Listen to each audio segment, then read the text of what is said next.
I think home service is the #1 biggest business opportunity in the next 5 to 10 years. Not AI, not crypto, not tech, not e-commerce, just simple home service. One thing that I've been saying a lot recently is the opportunity is the highest where the standard is the lowest. And there is no other industry with lower standards than home service. It's old, it's outdated, and it's just ready for the next wave.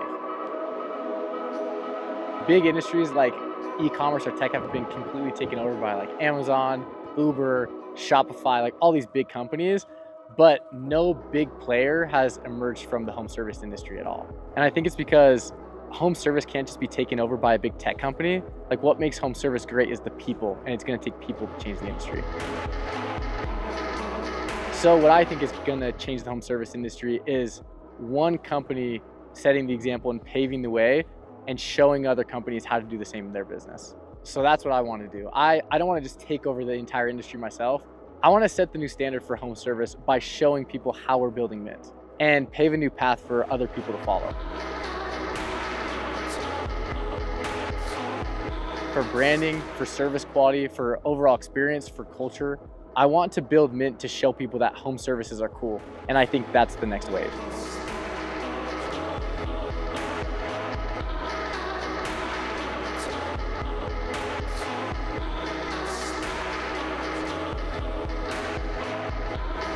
Back for another one.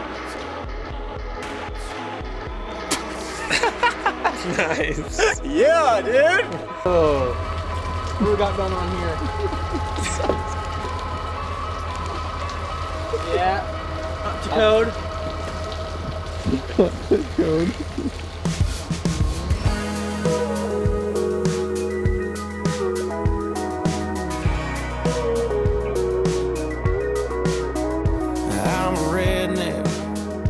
I drink beer and I dip skull, guess I'm a rambler. Oh yeah. What's he doing? Is that good? Yeah. Dang. Zoom in on that, dude. Zoom in on that. Check this out. Check this out, dude. I say every time someone says I have small calves, I'm like, that's chill, but can you windmill? That's what I thought. I think something that a lot of people don't know is like me and Ian grew up together.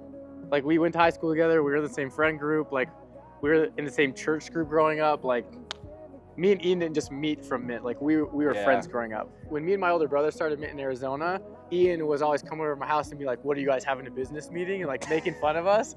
And then like fast forward 3 years later, it's like we were business partners and we were having business meetings, which is funny. But Ian moved up to Utah, got married. Yeah. So we hadn't really seen each other for a little bit. And then I moved up to Utah for school. Yep. And I basically ran Mint for the first year while I was still in college before I dropped out. Going into the winter after I dropped out, me and Ian had kind of worked together because Ian worked for a commercial cleaning company. And so we had done some work for them. And then this was like right before COVID. Yeah, right? This was like right when it was hitting. The company ended up letting Ian go. They ended up going under. And then Ian was like, hey, bro, do you have any windows that I can clean? And I was like, bro, it's February. Well, you posted like that you were doing something with service plans on Instagram. Oh, yeah. And then I said, let me manage this. And you were like, for real? And I was like, yeah, dude, I don't have a job. So we met up at like Cafe Rio. We talked for like 3-4 hours, I think. Talked about the vision, what you wanted to do with it. And I was like, well, I kind of have nothing else going on. So yeah, let's do it. Sounds good. But yeah, like you said, it was February. So there was literally nothing for us to do. Me and Ian just went around and drove around and put out yard signs for like 3 hours. And we're like, cool, good partnership, man. That was, that was crazy time. Our friendship and our dynamic works really well. And we brought on partners that they all have their own strengths and we're able to like work with each other super well. I feel like we've been pretty fortunate with what we've done. Our friendship means more than this partnership. One of the biggest questions that we hear is like, how do I find my Ian? Oh, yeah. And like, it's great. Like me and Ian were in the perfect position to be able to do that. Like we were both young, we were 20, we didn't need to make money. I think a lot of people see what we've built and they're like, oh, that's the only way to build it. Like you have to have a Gatlin and you have to have an Ian, and then 3 years later you have to hire a Brenton, and then you have to like, and that's not always what works with every situation. That's what worked for our situation with where we were at the time. But like you have to figure out what works best for you in your business. With things that you don't know how to do, you don't need to go find a partner for. Yeah, exactly. Just like you can learn how to do it Put in the without work. having to, put in the work, Yeah. do your research, like just go out and learn from other people, whatever. Like you don't need a partner to fill in the gaps. And especially if you're just trying to build like $1 million thing and make 250 grand, like you can manage that by yourself. The reason why I brought on Ian, I brought on other partners was because we're trying to build something massive. Yeah, and I knew I wasn't going to be able to do that alone. But like if you're just trying to build $1 million, even $2 million business, like it almost makes more sense for you just to manage that for yourself and maybe like find a mentor rather than a partner, because you don't have to give a piece of your business, right? And you can still develop yourself. Really good. Gatlin has shorts on. My calves are out. The calves are out. Calves are out. Yeah, dude. Yeah. Appreciate you, bro. So great partnership. Love you, man. Love you too, dude. Thanks, dude. We're not dissing on partnerships. We love No, our partnership. We're actually, I'm buying him out this week. Yeah, Just kidding. freak.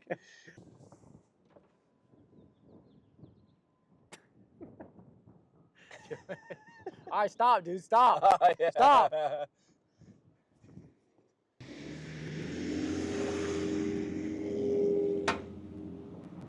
He's a dog. And then it's just like, you know? Are you still recording? Yeah. Gosh dang it. I said, baby, I'm a dog, I'm a mutt. I'm a dog, I'm a mutt. I can smoke no red. Do you like that, dude? Are we ripping? We're ready. Oh, okay. Like me and Ian said before, I think a lot of times when we're young, we don't think that we're capable of doing the thing that we set out to do.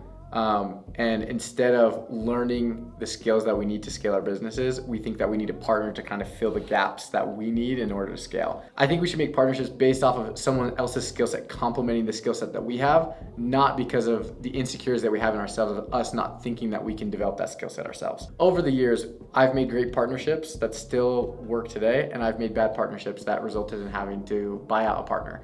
Example of a good partnership is mine and Ian's partnership. I think it's like the ideal partnership in home service, but I don't think that everyone should do it. It just worked really, really well for us. So the way that it breaks down is a lot of people think that me and Ian are 50-50 partners, but it's actually 90-10. So Ian owns 10% and I own 90. I had already proved the concept of Mint for a year and had the vision where we wanted to take it. And then I brought Ian on after and gave him a guaranteed pay. So we put him on like a salary and we gave him 10% of the business. Whereas I took no guaranteed pay, but I kept 90% of the business. Ian basically was only in charge of service. So Ian basically trained the technicians and managed the technicians, and I did everything else. There were so many things that I still had to do, and I was able to keep 90% because I was doing a lot, but also just in case I needed to bring on other partners that could fill gaps for us in the future. The next partnership that I made was a partner that I actually recently bought out. I don't regret it at all, but it definitely probably wasn't the smoothest partnership. It wasn't as like clean as mine and Ian's. And so what we did there was our biggest constraint at the time was hiring and building a team. And so I brought on a partner that was with another business that was specifically good at hiring and building on a team. And we thought that problem was worth about 30 to 40% of the time. So I actually gave him 40% of the business, but had no guaranteed pay. And his role was to hire, build the team, build the culture, that type of stuff. I still love that partner. He's still one of my best friends. But he was in a very different position. Like he's 35 with kids. Because we didn't have as well of like complementary skill sets, there was eventually like a divide in responsibility that didn't make sense.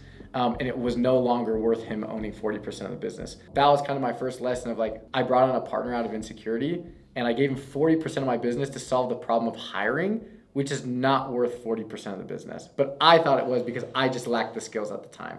And then another partnership that I've made is Caleb. How Caleb came on was he actually owned his own window cleaning company, and we basically bought his window cleaning company with equity in Mint. So we traded 10% equity for his business, and then he came onto the business, built out the pressure washing side of Mint, and now he runs all of the office of Mint as well. He also owns 25% of Citrus, and he helps manage that, and he started it from the ground up. And then other people that we have on our team that are high caliber people that aren't partners in the business, that don't own equity, would be Brenton and Nico. They're both just on a salary, and we motivate them through bonuses based off of how they're performing in their department. We have such a big vision for what we're trying to build, and they're bought into that vision. They're willing to stick around because they know over time this is a great opportunity for them to build and grow with. I think one of the biggest factors coming down to like, should you bring on a partner or not, depends on how big of a company you want to build. Now, if you're only trying to build $1 million business, usually you're going to run a 20% profit margin. So all said and done, at the end of the year, you're going to be around like $200,000 in profit. Now, if you bring on a 50-50 partner and you guys only do $1 million, you guys are both only walking away with 100 grand, which I don't think that would be worth it for anyone. If you're trying to build a business smaller than $1 million, I would recommend just doing it yourself. Like, learn the skills required, build the thing, and like, it's going to be harder and it might be a little bit more lonely, but you'll actually make money, it'll actually be worth it for you. Now, if you want to build a bigger business, say like 2 million plus, that's when it starts to make more sense to bring on more partners. Now, I have 3 business partners and they're not even 50-50 partners with me, but the reason why it makes sense for all of us is because if we were only gonna build $1 million thing and Caleb and Ian only own 10%, that's basically nothing. But if we're trying to build a $100 million thing and we can actually make that happen, 10% of a $100 million business is a lot of money. And so it motivates everyone and it makes sense financially for everyone, but it only makes sense if you're building a business at scale. And so that would be my biggest advice when it comes to partnership is before you decide to bring on a partner, you need to decide how big of a business you want to build.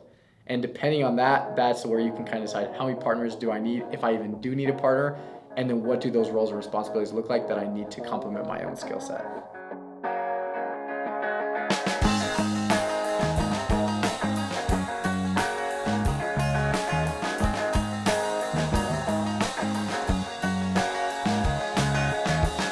I'm going to the country, get a little lonely in my mind, feeling kind of funky. Need to find peace among the I was like, where's this drain? Oh.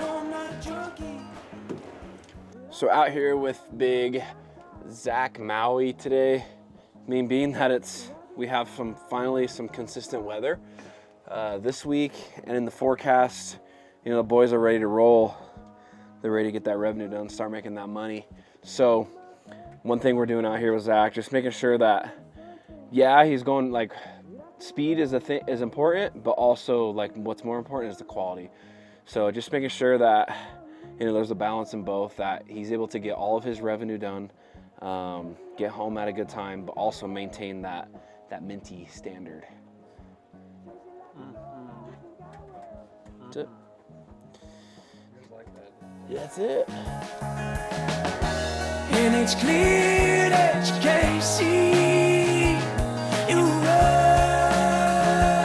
sometimes. That's that HOA, putting in that work, making sure you can't put signs up in the lawn. The sod only goes, like 3 inches. I mean, don't get me wrong, it's a lot. It's pretty deep, but...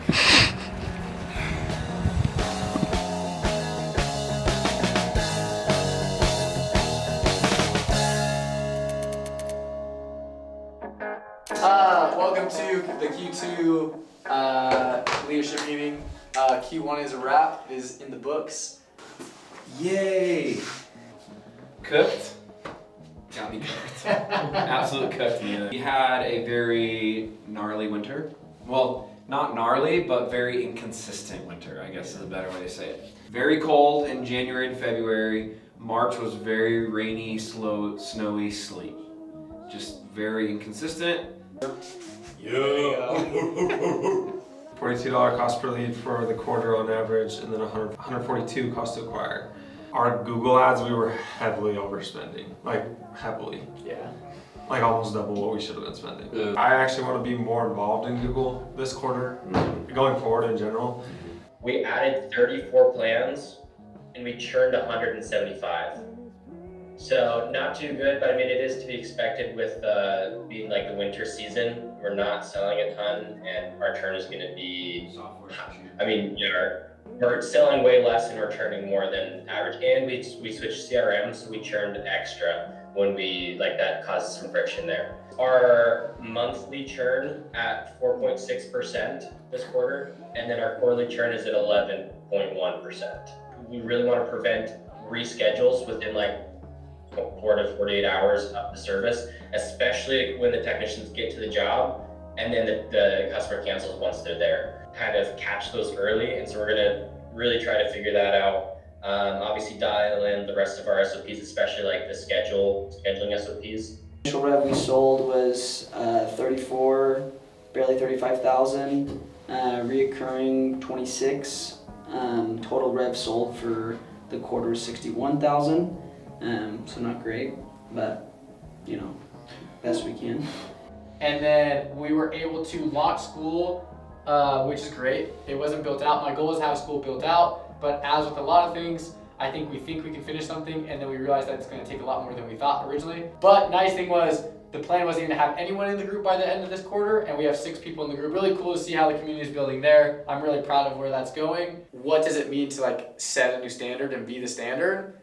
And what are those standards that we're setting in the business? And those standards are what's going to get us to be the biggest window cleaning company in the nation. Plans, and the goal by the end of the year is to get it to 120K a month, which would be 480 plan clients per month. We're at like 250 maybe, we're like halfway there. Then we want 10,000 subs, and we want 50 people in the window cleaning games. And then leadership, this is something that we'll talk about as well, is our leadership was own our own department. I do want to talk about like putting numbers behind that, because it's not really measurable, or like what are things that we can do to invest in the team, but we'll talk about that. That's our Q2 meeting, very official. You like my PowerPoint? Yeah, that's chill. Yeah. Was it pretty chill? I think you should keep that same format. All right, boys. Catch y'all Monday. Yo. Nice. Let's go get some lunch.